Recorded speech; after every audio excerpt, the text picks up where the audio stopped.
still see a lot of oozing eyeballs or brain matter. It's the second day, fire hose. Everyone's getting a good fill from the fire hose. Just gave a shot of chocolate, so. Well, this session here, this is another session where we schedule change, and so I can come in at the last minute to cover. And this conversation that we're going to have, and it will be hopefully a conversation, comes out of an email thread that I was involved in over the last couple of weeks, and we started thinking, boy, you know, that would make a really good session for a summit someday. We're thinking someday, like maybe next year. And then we had the opening, go, well, I'm going to jump in and I'm going to do it today. So the title here is called How Secure Can You Be? And I have literally just a handful of slides, and then we're going to talk. Because there's nothing that I'm going to show you. I have no demos. This is more really, I think, what we want from the PowerShell Summit, which is the ability to share information, to brainstorm, to talk about how are we using PowerShell, how should we be using PowerShell. So the challenge is kind of setting the groundwork here. I think we all respect the principle of least privilege, right? Just give the user, including admins, you elevate, add additional privileges, add additional credentials. Now on top of that though, we have PowerShell expanding. And we have security people freaking out because, oh, God, there's PowerShell and that's going to be a bad thing because they haven't been educated yet. So PowerShell is spreading. The real crux of the matter here is how do we provide PowerShell tools, and here I'm really talking about scripts, maybe something you created with primal forms, but something that requires a specific set of credentials in order to execute. With the right key, that would help. How do we manage those credentials across the enterprise? Especially if I have a large enterprise with, say, multiple domains. And maybe there's a trust relationship, maybe there's not. So those are the kind of the challenges. Now what I'm not talking about, some things that I'm kind of, to narrow our focus, keeping out of scope here, is running something through an interactive session, even through like invoke command. Because you can specifically use run as, you can start a PowerShell session with run as, the appropriate credentials, you can do invoke command, specify the credentials. You might be able to set up a jump server, get in with the right credentials. So I'm not talking about interactive stuff. I'm also not talking about scheduled jobs or scheduled tasks, because those we can already set up with the right credentials. And I'm also not talking about any, say, System Center products where you might be using PowerShell to do something. Because again, those are probably using agents, and we've already got that set up with security. So that's not what we're going to be talking about. What we're talking about is I have a script, and it needs to run under a specific set of credentials. Well, what's the best way to get that set of credentials into the script so that the person running it, and I'm talking probably about a person running something that's not the person that created it. Maybe it's a low-level person. You say, here's the tool that you need to run on a daily basis, but you have to run it with these particular credentials. So we go through this, and then we'll get to the talking part. One thing you could do, you could just put everything in plain text right in the script. The username, password, do whatever it is you need to do, have it done. I think we can all probably agree that would be the bad thing.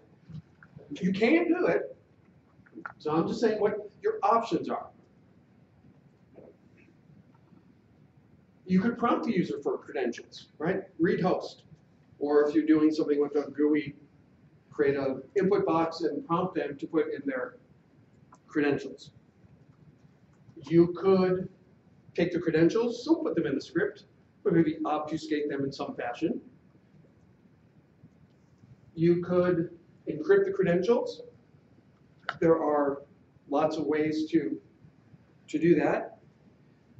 You could put the credentials in some sort of encrypted file. There are functions and scripts out there I'm sure you've seen to take a PS credential and export it to CLI XML and then reconstitute that file to recreate the username and password.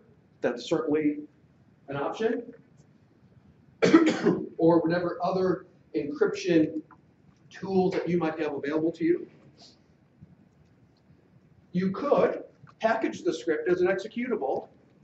Again, Primal Script and PowerShell Studio give you this option, and then you can say, I'm going to embed alternate credentials within that package.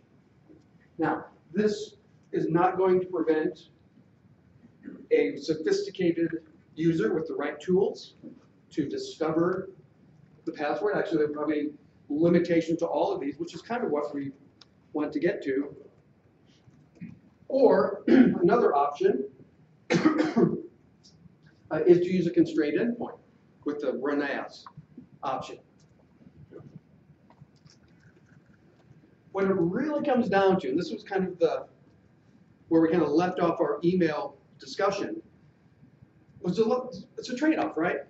Ease of use versus security, and maybe some other things, and that's what we want to talk about. Some things that I think we're going to find the perfect, this is the best, only way to do it. What we want to get at is maybe at the end of our talk is to all have some sort of process, if you will, for determining, okay, given these sets of circumstances, what's the best way? Is it big? Is it large? Do you need to have your resume up to date? How career limiting is it? If you are managing credentials, again, this probably becomes more of an issue as the scale of your environment grows. What's the overhead for managing credentials with all of these scripts? Is the person running your tool a tool? I'm sorry, but do they know what they're doing? How technically savvy are they? If you give them written instructions to enter a PS session with the right credentials, can they do that? Or do you just have to give them a very simple, here it is, click a button, click another button, and you're done. But behind the scenes, you've got to handle all the security and the credentials. So that comes into play. What's your level of PowerShell expertise? Setting up a constrained endpoint, for example, is really complicated. If you are just getting started in PowerShell, you're going to look at that stuff and it'll make your head spin. So something else to consider, what am I capable of doing? At least right now. What's your organization's risk acceptance level? If you work in a bank, I'm assuming you have a smaller or lower risk assessment than some mom and pop running a bakery. So what can you accept? Some of this comes back to if the credential is exposed, what's the downside? And then lastly, it's kind of tied to the previous point, are there any regulatory requirements, any compliance requirements, anything that might affect how you deal with credentials when we're talking about running PowerShell scripts? So that's kind of the groundwork for our discussion. So we have scripts we want to run by other people, maybe crossing security boundaries. We need to provide a way of dealing with credentials for those things. There are some factors we might consider. We have options in how we might handle that, from as simple as plain text to constrained endpoints, and lots of probably other variations in between. How can we, meaning actually all of you, how can an IT pro determine, given all this groundwork. What's the best course of action? How do I decide how to handle credentials across the enterprise when running a script? Is there something in the list I provided, or hopefully you'll have some other points to bring up? How do I prioritize? What's the most important thing that I should take into mind? Is there an ultimate best solution? I don't know if there is. Maybe you guys will surprise me and say, well, yeah, just do this. Go, oh, okay, thanks. You know, we'll just go have a beer now and be done with it. But this is the point where I want to talk to you. Now, does this make sense, what I've talked about, what the issue is? And it was Chris here who started this. Oh, there he is. Have I eloquently, sorry, I'm outing you as the instigator of this thread. And it was a great thread, and I hopefully no one has left, so you're all somewhat interested in this topic. Have I adequately laid the groundwork? So, and if someone or more than one will take some notes of what we talked about and then send them to me, because I'm very interested actually in this, and it gives me something to write about, so people will take notes. But what do you think? Or let's start with this. In your environment, when you have to give a script to someone else to run with all their credentials, how do you deal with it? This is wide open. This is your time. I have a script that I have to run as administrator, actually the main administrator. So first of all, I don't see a great solution on Windows. I think Linux has a better solution with, what was it called? Set UID, what was it? Sudo. What? Sudo. No, not sudo, but Set UID. right, okay, it's basically, it's a setting on the file. The owner of the file, only the owner of the file can put that setting on the file. It's the internal structure that makes up the file descriptor itself, the file itself. And only that person can do it. If somebody modifies the file, you write them to the file, you'll lose that bit on the file. And what the operating system does is, if that thing is set, it'll run as the user that owns that file. And that's a great solution because you don't give out the credentials are not encrypted. They don't exist anyway. Now, obviously, that wouldn't work with serverless and everything because eventually you need to have the credentials to. Well, let's say anyone knows of a Windows Yeah. alternative or version of what he's. What I ended up doing is I had I have two things. For the first one, where I needed them to be running as a domain administrator, I check if they're already running as domain administrator. If not, I prompt them for the password, and then I self-re-invoke the script with the new credential. And again, it checks, and that time it goes through, and the script finishes running. The other solution is you can sort of the other solution, it depends if you're willing to allow the users that do have permission to run the script also know that password. If you can't allow them to know that password, then what you can do is you can set up, let's say using crypto API, a key file, and then only give those users that are allowed to run the script permission to access that key using NTFS file access. Yeah, no, that did bring up a point, because personally, my first thought was, we'll just prompt the user, but that means that they have to know what the password is. Right. But maybe that's not the case. Maybe I need to have them run a script, and it's going to run under set credentials, and I don't want them to know. In which case, then I got to figure out what's the best way to forward. You can actually use now that I'm thinking about it, even if you don't want them to be able to decrypt it. And again, I'm not so much worried about the contents of the script itself. It's more, the script has to do something running under a set of credentials. So that's a pretty decent solution, using a key that's out on the file system somewhere, could be on a network share, and you only give, using FTFS security, you only give access to certain users to access that key. If they And have then- a key, they can solve that. But then they could solve the password, that's the problem. So just to be specific, my use case is we have a huge number of domains, huge number of security boundaries. I have automation set up that crosses security boundaries, a single script can touch 5 different security boundaries. I can give an end user access to an endpoint, but then once they're in the endpoint, I might need to give it, I might want them or the script to do things I can't give them access to that are on a Linux system or whatever the case might be. There's 4 other security boundaries I can't give that same credential access to, but I want it all automated. So I want them to click. So what I do today is I convert to secure string out to a file. That's what the endpoint runs as. So if it ever changes, I've got to log on to the user to create the file.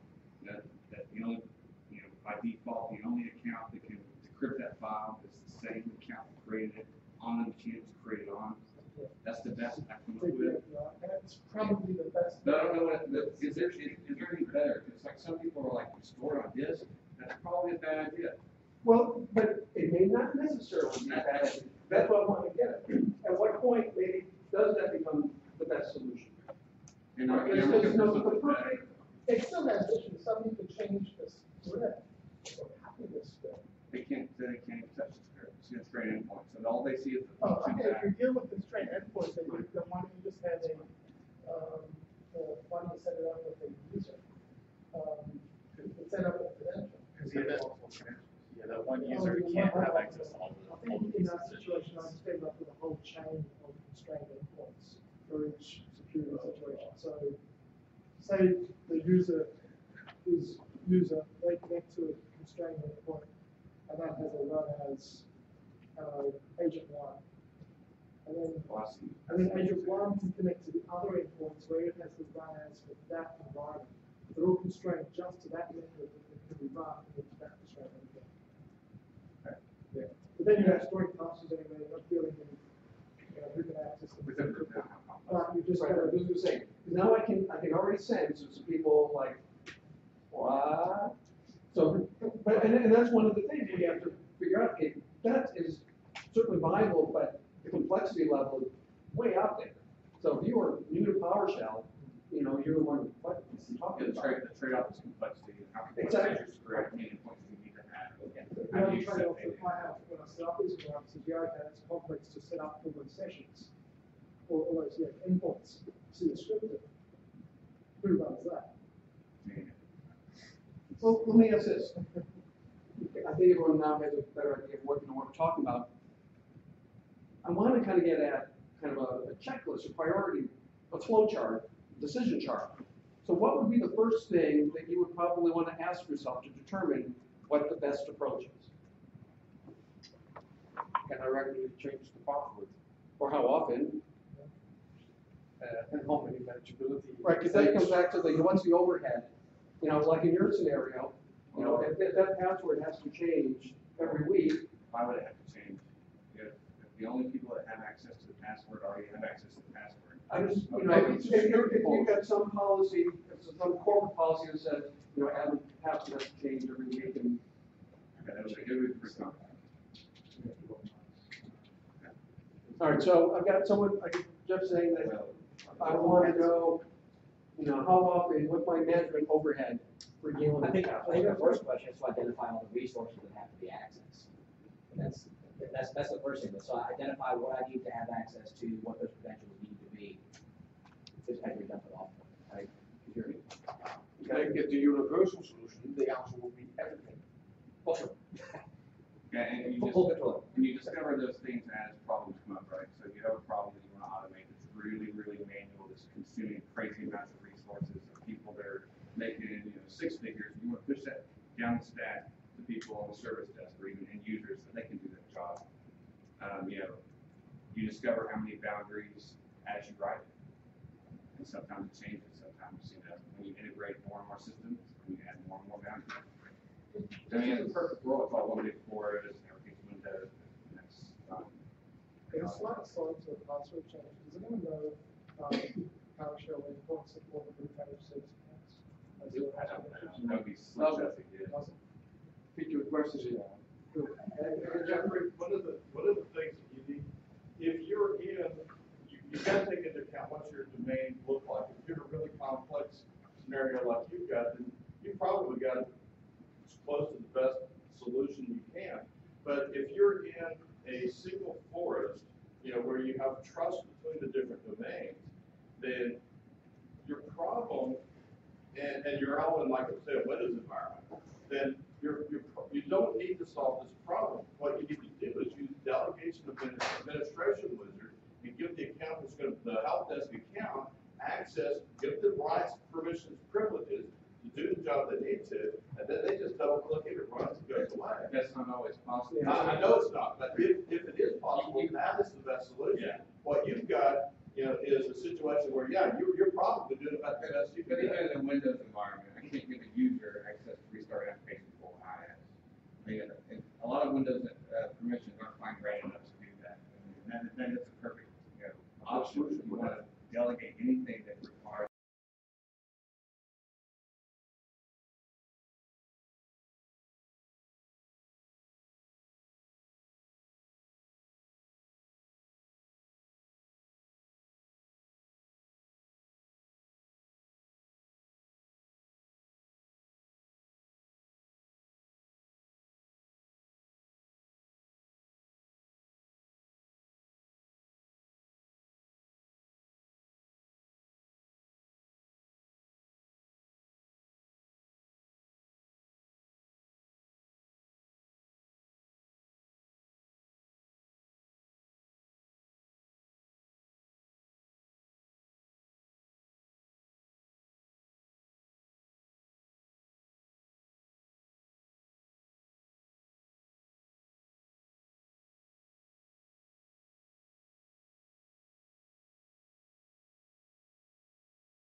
Administrative access, again, that's stuff. Yeah.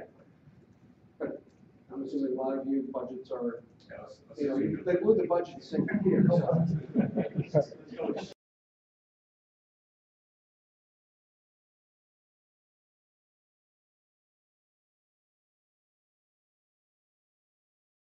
An end user who I have to be completely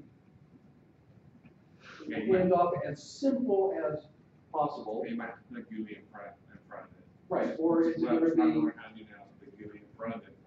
or is it gonna be a help desk technician that I can trust and give them a password for an account that has limited abilities? And then I guess the second thing I would look at personally is what's the risk of exposure if that credential is exposed? Am I using a credential that is really, really limited to just one thing? Or am I using a credential that has access to lots of things and is a bigger risk? I mean, first, I think those would be how I would look for, but. I'll give you an example. I faced this last week. We spin out maybe 2-3 databases a week. And for whatever reason, the vendor doesn't take the settings from the template, and we have different categories of databases. So small, medium, large, custom, and depending on the size, you want to set different settings. And our tier 1 support, one, we don't trust them to access SMS, and even if we did, they would be able to do the settings correctly. So what I did is a GUI in PowerShell Studio with embedding settings, and we give them that. And it works great. But we're lucky it's one big domain to one big folder. But, like Doug pointed out in that thread, when an exe that you give someone, and you really lose control of that password, you can run a reflector against it and run and, Right. and they have it. And That's we what I'm have, trying to prevent. I don't want to ever give an end user a generic account ever. what we do is we create service accounts specifically for the application. Right, but now you have a user that has a generic account, password, True. essentially, and now you can't track them. True. I can wrap, what I do for my endpoints is I wrap Splunk auditing around any kind of elevated request. So at least I know who's calling what. But again, I'm still storing that stuff on disk. So How do people think about storing stuff on disk? Well, one of the things that really concerns me about embedding the password in an executable is that you're giving that to end users that may not realize there's a password in there, and they're potentially going to share that tool with their friends and say, look at this cool thing we have, and then their password is flying out the door. And they don't even have the capability really to even look at it, whereas if it was a script and then in plain text, they could at least open it up and say, oh, look, that question's in that, and delete it before they email it out. So that's, I don't think might do. I don't think it's so much that it can be compromised, it's more that you don't know whether or not it's compromised or when. Right. I see a lot of places where they decide that their user base is not that technically savvy, that it's okay to embed passwords. Then they don't think whether they're encrypted some way or not, they usually fix the requirement itself. And then I can see an example where, as an external consultant going in and using an app, I'm going to see that and go, I can pull it up.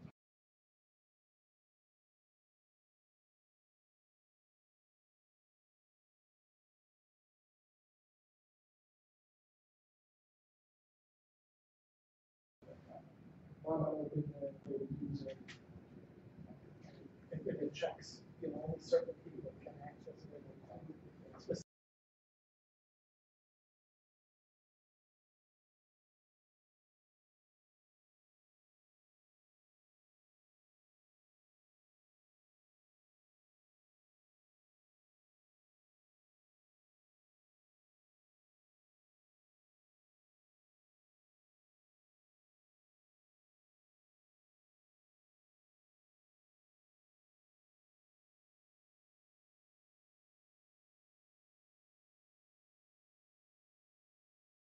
Specific domain does what it's supposed to do.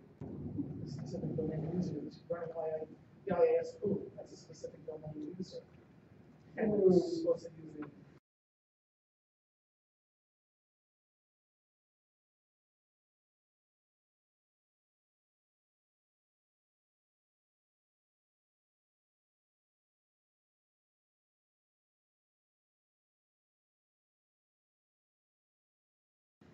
advanced. Through a web browser.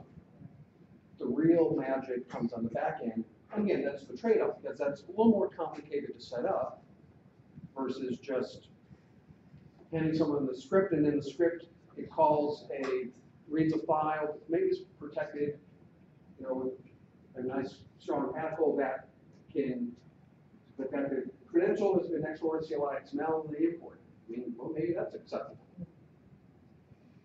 I don't know, is that acceptable? I mean, do you guys any of you have strong rules in your organization about storing passwords of any sort on file or to disk? Financial company, no way that's going to happen. So I've got a question, or maybe just a statement. CyberArk allows you to capture the information of the user that's actually using that password. So before there's a check there, they're saying, hey, I've got to have access to this password, and then that password is implemented inside your service. Well, with OData, we were talking about it earlier, couldn't you build something specifically for that? So you have an OData endpoint that's doing just a specific task that you want it to do, but now you can tie your authentication to an IIS process, maybe a back-end server that's capturing that information. Adam seemed to think yes, but probably no double hop. And again, Oh, yeah, that will happen if it's IIS. Well, yeah, that's one of the things that they talked about. Are on that server. The credentials are tied into the IIS tool. yeah, I guess Exactly. I guess I don't really know, and I don't have the skill set to do OData. I just don't. And it kind of like what Jeffrey's saying, it's hard enough for me to pitch. I use a lot of it. So I show people what I want to teach people what I want to the company. And some of them are not, are seasoned guys. They're just not PowerShell guys. So I don't know how I'd ever pitch OData or support it. Much less a whole team of people supporting it. What would be a solution for the future? Maybe it's currently not possible the way you want to, maybe. So, Yeah, maybe in the future. but how in the future? Do you want managed services accounts or? No, what would be ideal? What would be the ultimate? So I know it's out of scope, but so Storage has, Orchestrator has a credential store. Yes. So it's probably a little bit better than storing on disk. don't know. I'm not that. I know there are probably ways to get it. Also, if you have admin on the support server, you can probably get those credits anyway, depending on your skill level. But I would personally rank that a little bit above PowerShell. But you have to have a system center, a whole enterprise license that you and it's even deployed. So yeah, I don't know. A credential support for PowerShell would be I guess my next thing. It would be nice if we had something.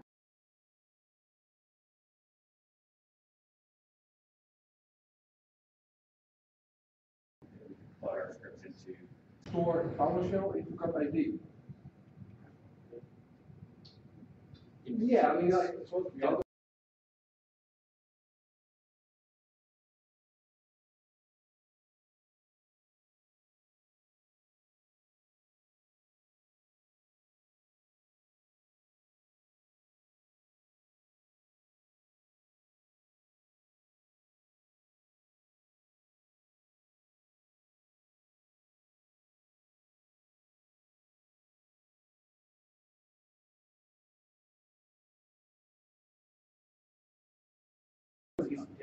Well,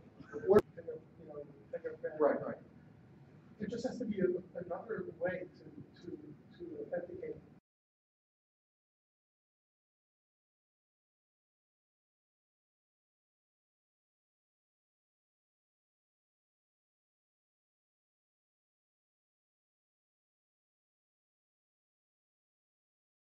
To the directory.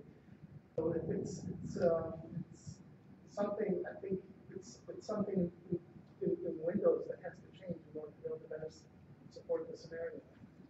I'm just going to throw something out that's totally off the wall and probably more devil's advocate than anything. What if we just skip credentials altogether and just say, and do it through the network and say, if this machine is connected from this machine, go ahead and let it do whatever it wants to do. Is that an option? Or you could do PKI stuff too. You do client on a web service. Or just, just trust an IPsec connection. And so if the person running this tool, if it's originating from this IP address, then go ahead and let it do whatever it wants to do. And don't even worry then about credentials. That's an option. That's an open source project that describes exactly that. So basically what they're saying is throw away credentials, firewall no longer necessary, just do everything through the network. That's exactly So what how they're would saying. it run as the elevated user? Well, then you don't have to worry. Then you're not running it as elevated. Just Every system on some kind of hack, like when you do something. And I hit FTP servers, and legacy systems, Linux, and routers, and I don't know. right. I mean, it would still have to have some credential on the machine, but you could be more lax in the credentials theoretically. I mean, then depending on your network layout, you're worried about arc poisoning attacks. Okay. That's why I'm bringing it up. I mean, I'm not saying it's the perfect thing, but. What is a constraint endpoint working for you other than you can't use multiple sets of credentials? I can use multiple sets. Everything's working. Everything works beautifully except I'm storing stuff on disk. So again, it's not just Jeff brought it up. I mean, the in-depth book has it in there. I'm sure some security people are like, it's on disk. I mean, I don't care. Right, and in financial places where that's forbidden. But everybody that has admin to my endpoint server already has all these passwords. Right. They don't have access to the vault, right? The data's encrypted vault address. Yeah. So And I like it. But even with your again, service accounts, I mean, that stuff is written to disk somewhere, right? Everything's on disk. Everything's on disk. Yeah, but that's more protected at the OS level, storing the files that you just talked about. You have to take steps to make sure that the apples in those files are specifically extra protected. And for I mean, people that are just encountering this, I mean, it would really be nice to say, okay, if we don't do this, and this is what I tell my guys, look, please don't store it in clear settings, right? That we're posting our scripts on our team website with clear section passwords. And hopefully that is forgiving. But what's better than what in X scenario? It'd be nice for I know what I teach my people, but it'd be nice for the community as a whole to say, I mean, we just have some kind of stance. Maybe even a stance that everyone doesn't like.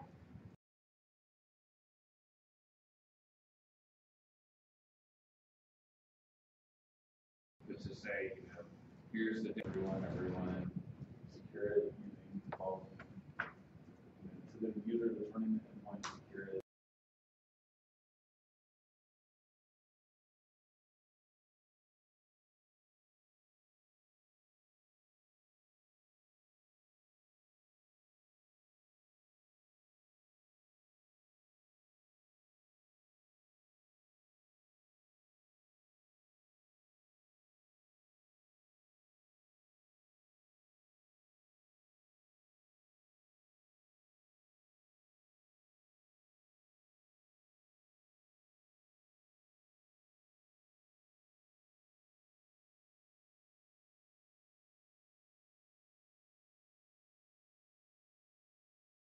That just that user created.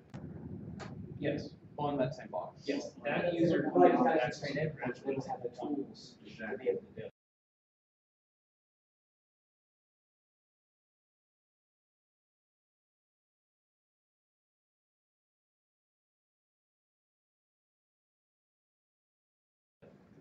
So then it comes back to, it's a trade-off, right?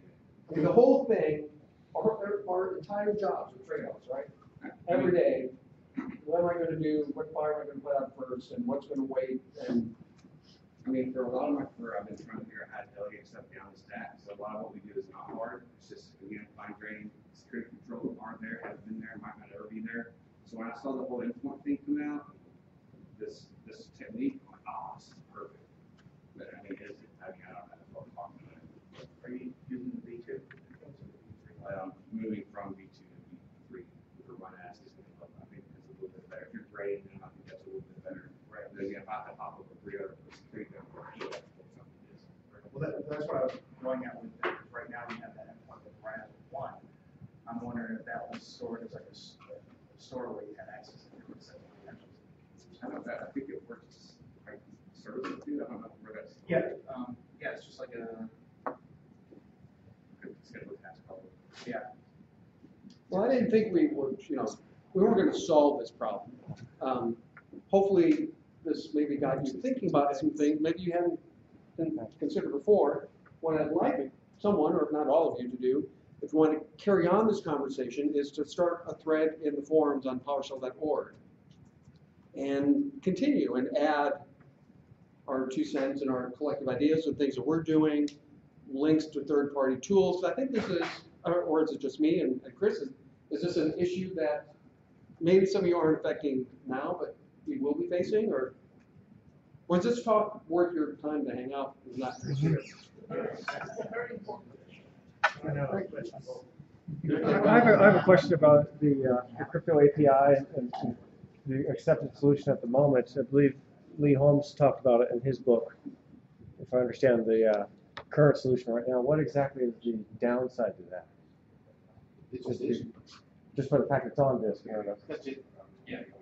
But it's only that user. That is the way to do it. Yeah. Given the tools that we have today and the world that we live in, that is how you do it. Yeah. That's as safe as you can go. Right, but so As I Lee think- has I think one specified. of the things that he's looking for is just confirmation from the community that that is the safest it could be, and then a little bit of guidance on how. All right, so are we blessing Chris? Is that what we're? Yeah. I was done a fabulous job. And then just some extra steps, like make sure you don't have it in a share that's open to everyone. Make sure you don't have random people having access to the servers that are in the file. Which we think of, because we're all experienced people, we think as common sense, but remember, there'll be people coming up who, sometimes you just people need to hit you over the head with the obvious. Just a little extra. So let's start this discussion thread, okay? Chris, how complicated was for you to set this solution up? I actually got from this guy out here.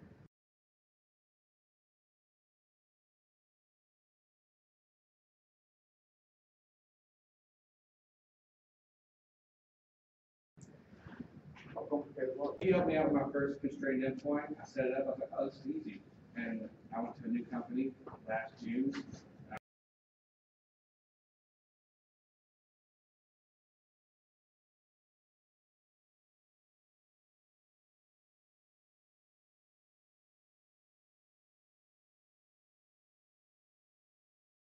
I probably got 50 of these things. We're going to run a sprint.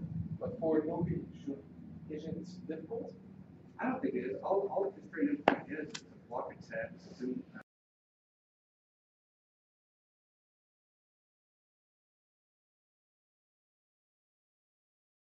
to, you put your functions at the bottom, and then that's what they have access I mean, to. where, if you're running V2 or V3, there's some differences in how easy it is to set up, but anyway.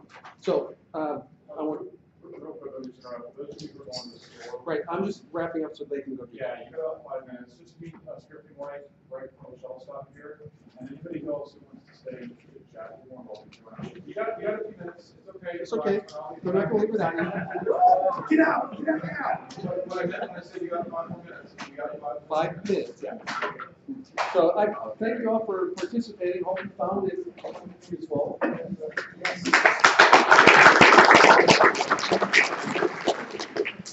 Anyway, that screenshot is 162 days of runtime on a Dell PowerEdge 710 that's running Hyper-V server port. Oh, really? And